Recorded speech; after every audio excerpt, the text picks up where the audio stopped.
Legacy started off as part of my senior project of college.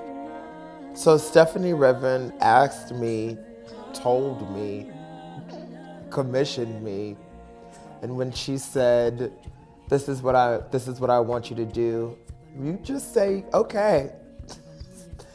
Okay.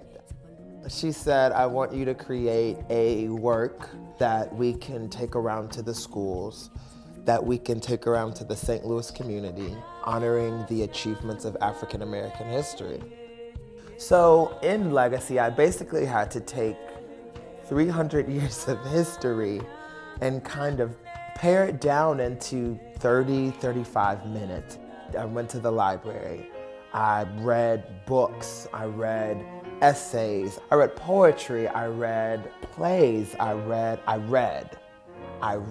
and I wrote and I journaled and I listened and I watched documentaries. Emmett Till's mother did not want his casket to be closed. Everybody said you should close the casket, it's too horrific, close the casket, we don't want his body to be seen. And she said, no, I want the casket to be open, I want everybody to see. So you've got to scream from your gut.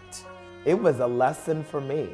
It was a lesson in really understanding where I came from.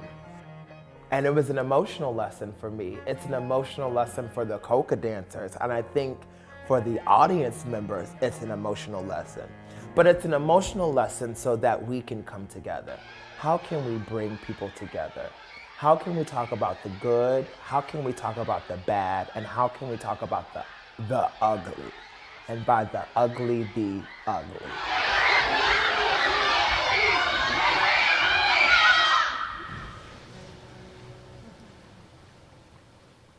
I have a dream that one day every valley shall be exalted.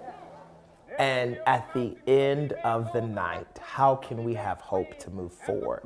Because the bottom line is, in order to move forward, we have to honor where we came from. That's the bottom line. And if we don't learn where we come from, then we can't move forward. We're gonna be stuck in the same place.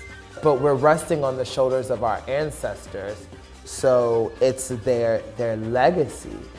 It's everything that they did before us is what we're continuing. I have a dream. The best is yet to come.